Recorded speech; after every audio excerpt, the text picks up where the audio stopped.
Existem histórias que atravessam gerações, relatos sussurrados ao pé do ouvido, lendas contadas em volta da fogueira e experiências tão estranhas que desafiam qualquer explicação. Aqui você irá conhecer algum desses causos, histórias de arrepiar a espinha e mexer com a sua imaginação. Mas antes da gente começar, já deixa o like, se inscreve no canal e ativa o sininho, porque aqui todos os dias da semana tem relato novo que vai fazer você olhar 2 vezes para a janela antes de dormir. Preparado? Então apaga as luzes e vem comigo.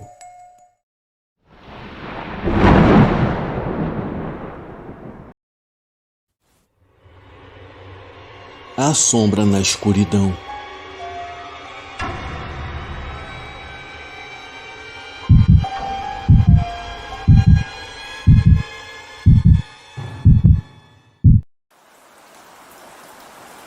Boa noite, um salve para você e todos que fazem parte do seu canal. Eu quero que você saiba que eu adoro os relatos que você compartilha e não perco nenhum vídeo. O meu nome é Angélica e particularmente quase nunca vivi coisas estranhas ou paranormais tão fortes quanto as que eu ouço dos seus seguidores.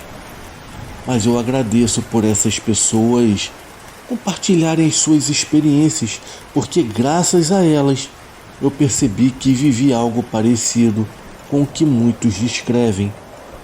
Primeiro, eu pensei que eu estava apenas imaginando coisas, mas hoje sei que tudo foi real.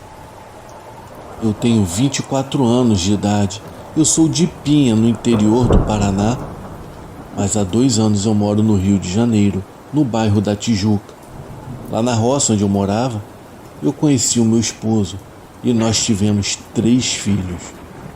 Como todo casal jovem e responsável, brigávamos muito.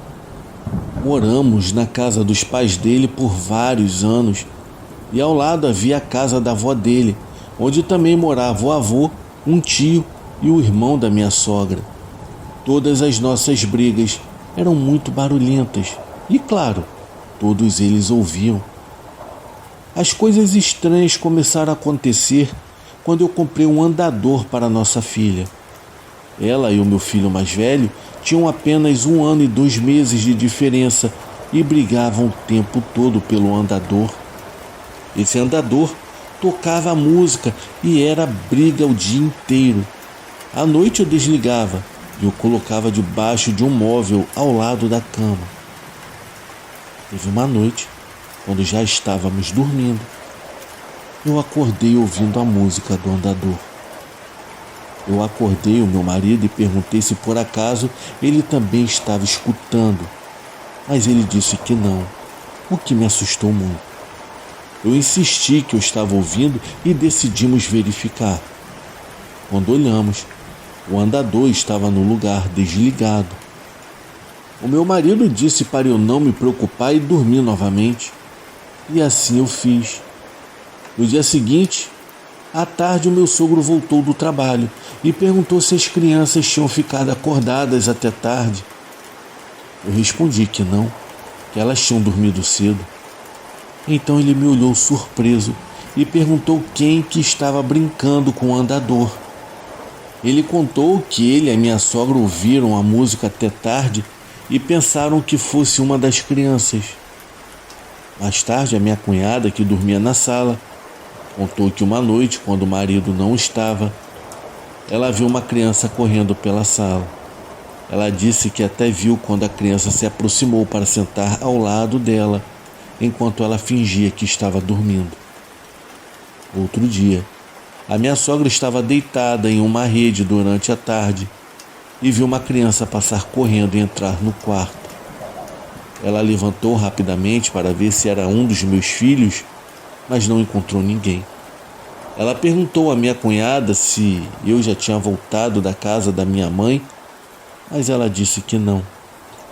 No feriado de finados, eu fui novamente para a casa da minha mãe e deixei o quarto fechado com a cortina baixada. Essa janela dava para a cozinha da casa da avó do meu marido, então era possível ver o meu quarto de lá. Já estava anoitecendo e a minha sogra viu alguém afastar a cortina e espiar pela janela. Ela foi até o quarto pensando que tínhamos voltado, mas a minha cunhada disse que não. Outro acontecimento estranho que aconteceu depois do nascimento do meu filho, que foi em abril, poucos dias depois, o avô do meu marido faleceu. Em dezembro, os problemas do nosso relacionamento pioraram e continuamos brigando e muito. Foi nessa época que eu comecei a ver a silhueta de um homem atrás de uma cadeira no canto do quarto. A sombra se parecia muito com o avô que havia falecido. Eu não queria contar nada para ninguém, até que um dia o meu marido me disse que acordou durante a madrugada e viu uma pessoa parada no mesmo lugar onde eu via tal sombra. Ele ficou assustado e pensou que alguém tinha entrado pela janela. Ele disse que tentou se defender jogando a coberta sobre a tal figura, mas ela caiu no chão sem tocar em nada. Dias depois, eu fui a uma missa na igreja que ficava no centro da cidade.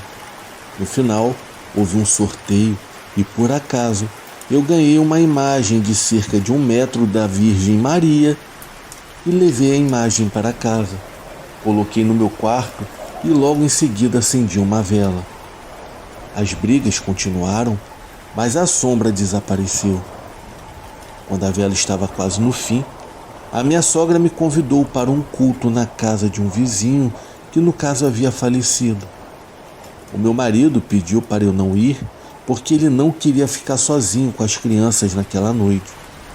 Nós brigamos novamente e depois da discussão eu fiquei sentada na cama das crianças chorando. Mais tarde, eu adormeci ao lado dos meus filhos. Durante a madrugada, eu senti alguém puxar a minha blusa. Era o meu marido. Ele parecia assustado e me pediu para ir deitar com ele. Ele então me contou algo que me deixou em choque. Ele disse que acordou porque ouviu alguém chorando e viu uma figura sentada à beira da cama. Ele disse que quando estendeu a mão para ver se era eu que estava lá, a figura desapareceu. Ao ouvir aquilo, fiquei completamente apavorada. Eu não sei o que era, mas aquilo me assustou muito, principalmente pelos meus filhos que ainda não eram batizados na época. Até hoje essa história me deixa arrepiada. Muito obrigada por contar o meu relato. Tenham todos uma ótima noite e até a próxima oportunidade. O ser de mão fina.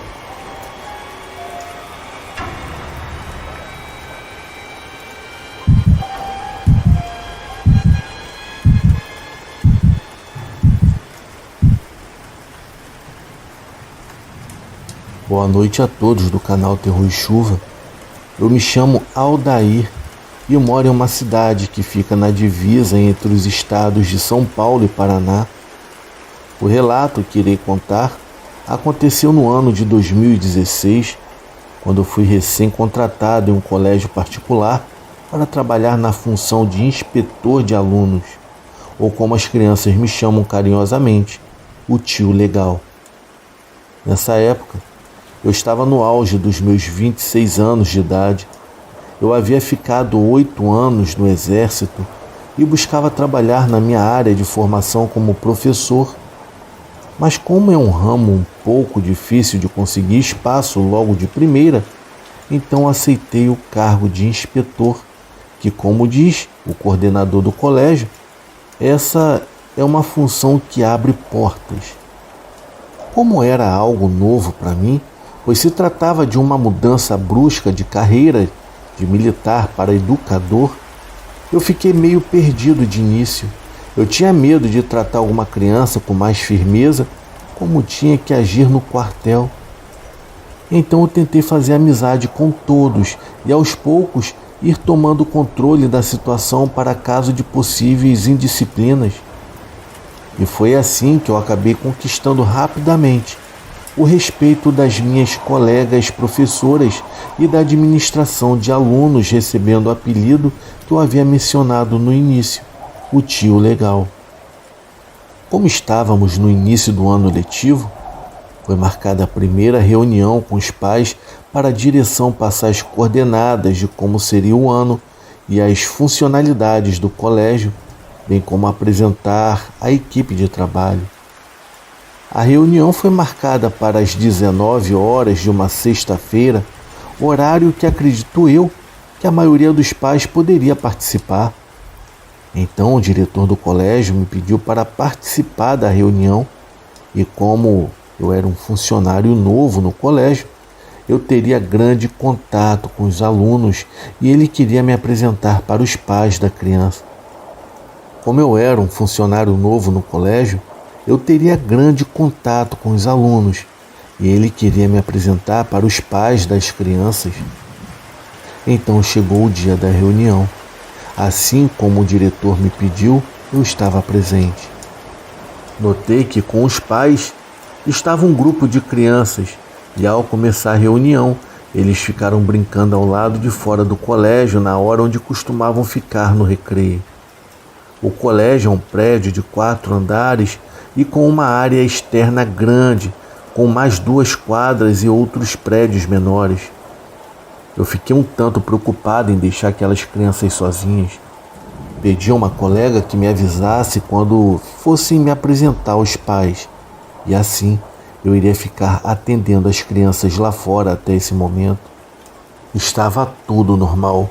Alguns estavam brincando na quadra, enquanto outros correndo na área de pátio.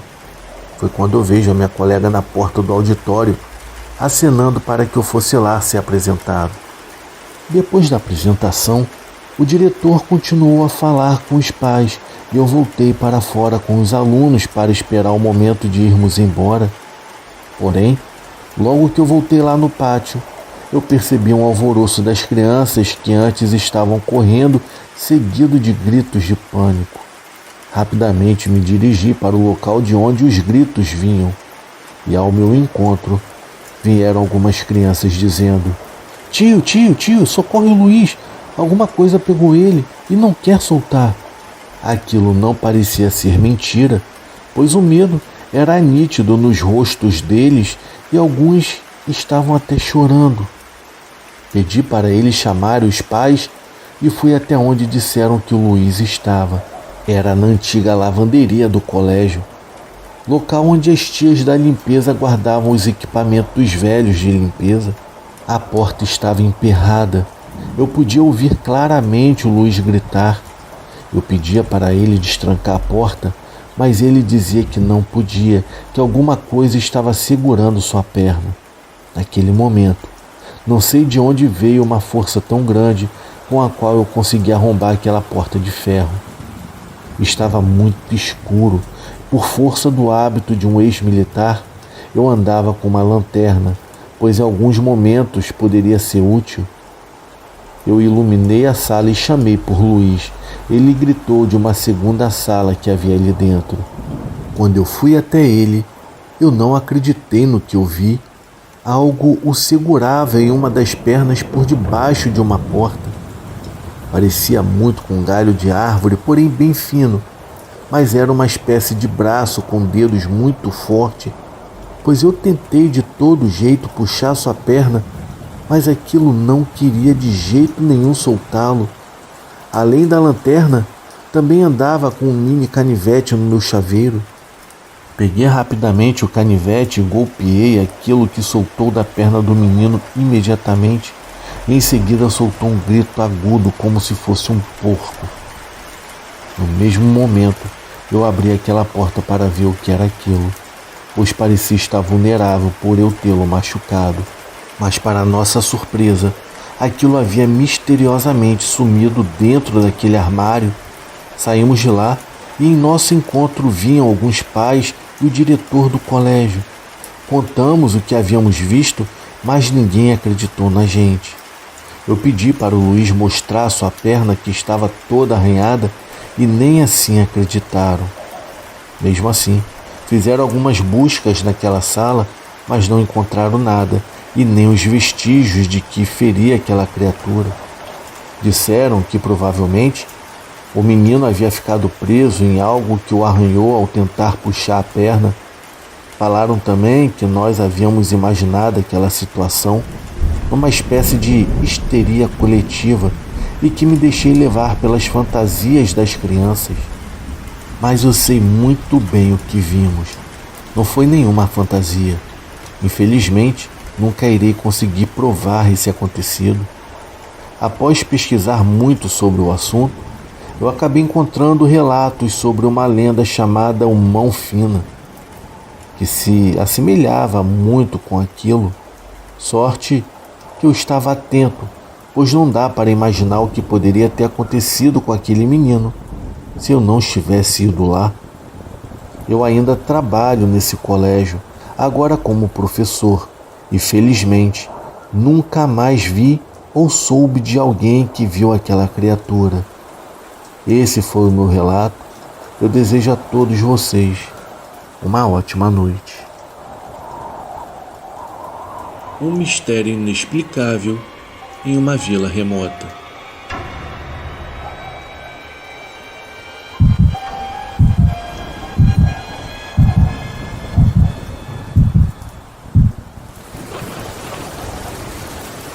Meu nome é José Carlos, eu sou médico e atualmente eu exerço a minha profissão em um grande hospital atendendo pessoas e tentando resolver seus problemas de saúde.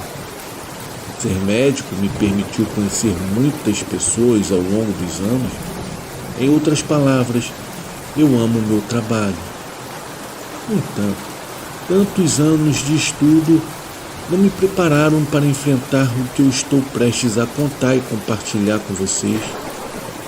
Isso aconteceu nos meus primeiros anos como médico. Nessa fase da minha vida, o destino me levou a exercer a profissão de forma mais humanitária, percorrendo assim vilas e aldeias, visitando doentes em suas próprias casas. Foi assim que eu cheguei a uma unidade de saúde em uma localidade próxima a uma área ribeirinha em São Gabriel da Cachoeira, na região norte do estado do Amazonas. Eu era como um médico sem fronteira. Em uma ocasião, uma enfermeira recebeu um chamado de emergência no final da tarde que nos levou até os limites da cidade.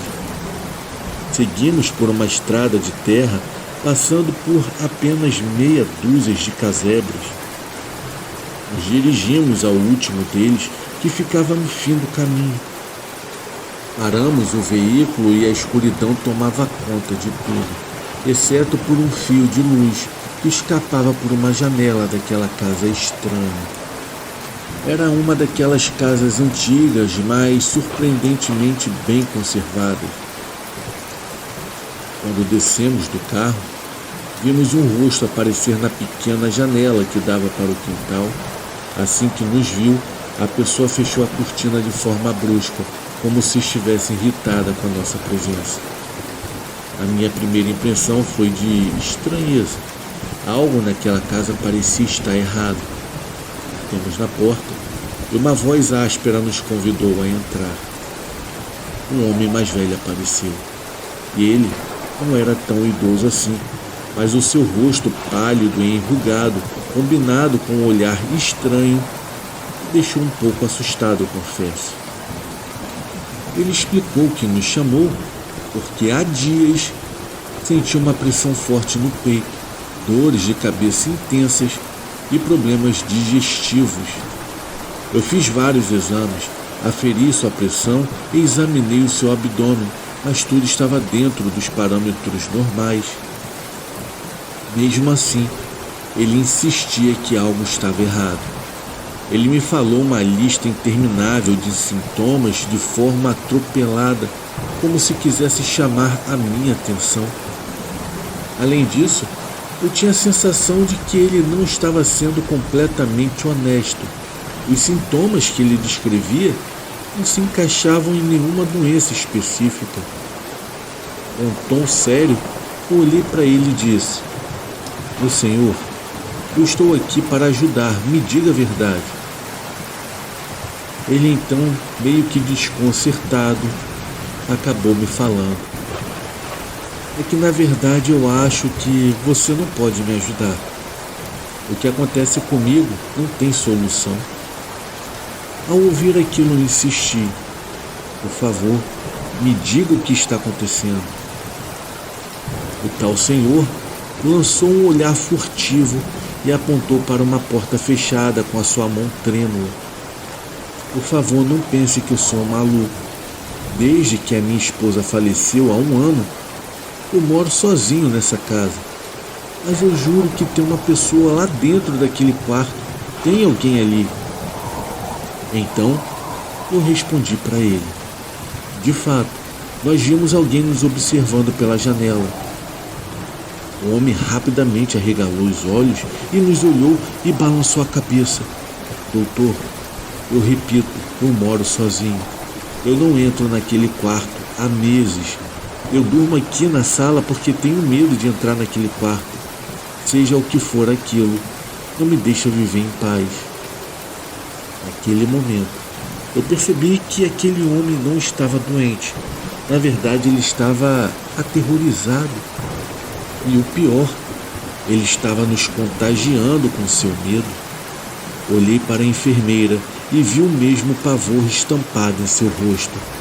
Apesar da situação desconfortável, eu presumi que o homem tivesse problemas psicológicos. Eu pedi à enfermeira que ficasse com ele enquanto eu entrava no quarto para ver o que estava acontecendo. E antes que eu abrisse a porta, ele me alertou dizendo: leve uma lanterna. As luzes não funcionam lá dentro e tenha cuidado. Caminhei pelo corredor para chegar ao quarto e tentei acender as luzes, mas como ele disse, elas não funcionavam. Então falei para mim mesmo: fique calmo, José. Isso são apenas delírios do velho. Quando eu cheguei ao quarto, venci o meu medo e entrei. O ambiente estava escuro e muito frio. A minha respiração formava nuvens de vapor no ar gelado. Então meu coração disparou. Eu sentia que eu estava sendo observado. Mas o curioso é que não havia ninguém ali dentro. Eu tentei me acalmar, foi quando de repente ouvi uma voz horrível que gritou: vai embora daqui agora. Naquele momento, o meu medo tomou conta de mim definitivamente. Larguei a lanterna e saí correndo do quarto, sem olhar para trás e sem dar explicações. Eu disse à enfermeira: vamos tirar esse homem daqui agora. A enfermeira, assustada, me perguntou quem havia gritado, pois eles também ouviram aquela voz. Durante todo o trajeto de volta, eu tentei encontrar uma explicação lógica para o que havia acontecido, mas eu não consegui. Eu estivera naquele quarto e sabia muito bem que não havia mais ninguém lá além de mim. O homem me contou que aquela presença o atormentava todas as noites, a ponto dele não querer nem mesmo se aproximar da porta daquele quarto. Conseguimos um espaço para ele no alojamento dos funcionários e algum tempo depois, um dos filhos dele veio buscá-lo para cuidar do mesmo. Eu ainda visitei aquele homem por algumas vezes, mas nunca mais falamos sobre o que aconteceu naquela noite. Hoje, mais do que nunca, eu estou convencido de que existem acontecimentos que a ciência não consegue explicar, pelo menos até hoje. Eu não consigo encontrar uma explicação plausível para o que eu vivenciei naquela noite de inverno, naquele lugar distante. Esse é o meu relato, espero que gostem. Ele é curto, mas vocês podem ter certeza que tudo que eu relatei aqui é verdade. Fiquem com Deus. Risadas macabras e sombras voadoras.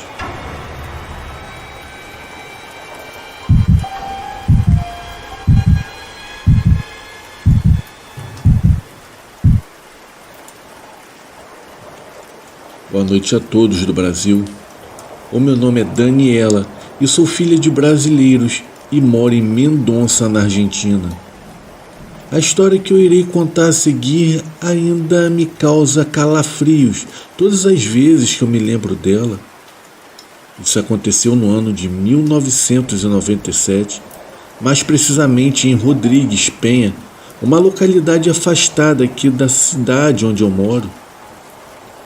Lá era praticamente tudo campo, com vinhedos e muitos hectares com oliveiras. Eu morava com a minha família, os meus pais e uma das minhas irmãs chamada Mariela, a do meio, porque a mais velha vivia com a minha avó, mãe da minha mãe, lá em Santa Catarina. Nós nos mudamos para lá no final do ano de 1996, onde mora a mãe do meu pai com suas filhas gêmeas que tinham a mesma idade que eu. Naquela época, eu tinha cerca de 5 anos de idade. A casa ficava ao final de um caminho de terra bem largo. Depois de passar pela porteira, cerca de 3 metros à direita, havia a casa de uma família muito reservada. Tudo o que sabíamos é que o pai dessa família não gostava de nós e sempre buscava briga toda vez que precisávamos entrar ou sair pela porteira. Essa era a entrada que separava o caminho da estrada principal. Alguns metros adiante havia a rodovia por onde passava de vez em quando um ônibus que nos levava até a cidade. O motivo da implicância daquela família com a gente, nós desconhecíamos o motivo. Talvez fosse porque éramos novos naquele lugar, ou talvez porque éramos brasileiros. A verdade é que nunca soubemos ao certo. Caminhando por aquele longo caminho, passando por alguns vinhedos, chegávamos à nossa casa. Era uma casa bem grande, diga-se de passagem, com sala de jantar, cozinha e 3 quartos. Lá tinha uma garagem aberta contínua à casa e o banheiro ficava do lado de fora, a uns 3 metros mais ou menos. Nós vivíamos felizes, apesar das dificuldades. Éramos pobres naquela época. Na casa não havia eletricidade nem gás natural, então durante a noite usávamos simplesmente lamparinas a querosene. Esses aparelhos com uma fita de tecido embebida em querosene iluminava todo o local. Eles eram parecidos com os lampiões da época colonial. Também usávamos as velas. Os meus pais trabalhavam na lavoura e, como parte do pagamento, nós podíamos morar naquela casa. A minha avó sempre nos dizia para não sairmos durante a hora da sesta, porque haviam muitas cobras e outras coisas lá fora. Mas como qualquer criança, o que é proibido sempre se torna mais tentador. Então sempre escapávamos quando os adultos dormiam e corríamos para brincar em um galinheiro de onde sempre saíamos cheias de picadas de insetos. A minha avó ficava preocupada quando o sol começava a se pôr e nos proibia de sair durante a noite. Não era por medo de sequestro ou roubo, pois apenas nós morávamos ali. Os vizinhos mais próximos, que viviam em uma casa afastada, haviam se mudado para um outro lugar. Assim, restamos apenas nós e a família da casa próxima à porteira. Nós tínhamos muita curiosidade, até que um dia a minha avó nos disse que nós não deveríamos sair à noite porque muitas bruxas circulavam por aquele local. No começo, esse assunto até que nos intrigava. Nós acreditávamos nela, porque para crianças, tudo que os pais e avós dizem é verdade. Numa noite, nós comprovamos isso com os nossos próprios olhos e ouvidos. Naquela manhã, a minha tia, irmã do meu pai, havia nos visitado com seu esposo. Era à noite, eles estavam jogando cartas e se divertindo, enquanto nós desenhávamos deitados no tapete da sala. Por volta de 1 da manhã, os meus pais e a minha avó saíram para roubar as azeitonas das oliveiras. Pois é, roubar, para vendê-las e conseguir algum dinheiro extra.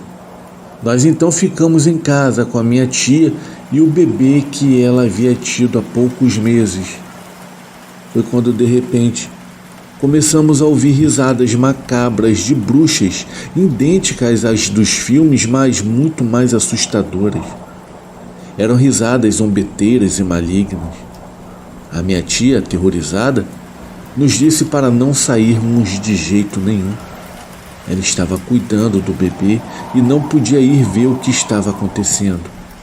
A minha irmã Mariela tentou nos acalmar e nos levou para o quarto onde a minha avó dormia.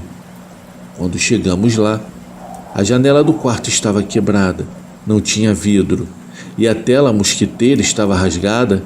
Para piorar, não havia uma cortina. A minha irmã até que tentou contar uma outra história para nos distrair, mas não funcionou. Nós ficamos olhando para a janela aterrorizadas, porque as risadas ficavam cada vez mais perto da casa. Em um certo momento, nós vimos uma sombra grande passar voando. Meus amigos, eu nunca irei me esquecer dessa cena. Eu olhando para a janela e vendo aquela sombra fugaz passar, enquanto eu vi uma risada maldosa e aterrorizante. Alguns minutos depois, os meus pais voltaram com a minha avó. Ela havia caído de uma oliveira. Segundo o que eles contaram, uma das bruxas havia quebrado o galho para que ela caísse. Depois daquela noite, essas coisas continuaram acontecendo. As bruxas riam de forma macabra e horripilante, mas ninguém saía de casa. Esses eventos ocorriam principalmente às sextas-feiras, talvez porque elas faziam seus rituais nesses dias.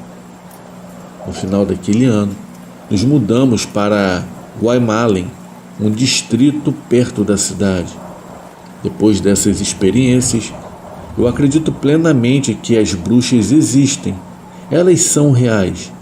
E todos que tentam ridicularizar essas aparições, dizendo que tudo não passa de histórias inventadas, com certeza nunca passaram por nenhuma experiência como essa que eu e a minha família passamos. Eu não posso afirmar que elas têm poderes ou lançam feitiços, pois eu não vi nada disso. Mas eu as vi voando em cima da nossa casa e eu vi perfeitamente suas risadas cheias de maldade. Eu me despeço aqui da Argentina e eu espero que o meu relato tenha sido do agrado de todos. Eu ainda tenho muitos outros relatos para contar e, com o tempo, eu vou enviando para o canal. Eu desejo uma ótima noite a todos e até uma próxima oportunidade. O mistério da casa de campo.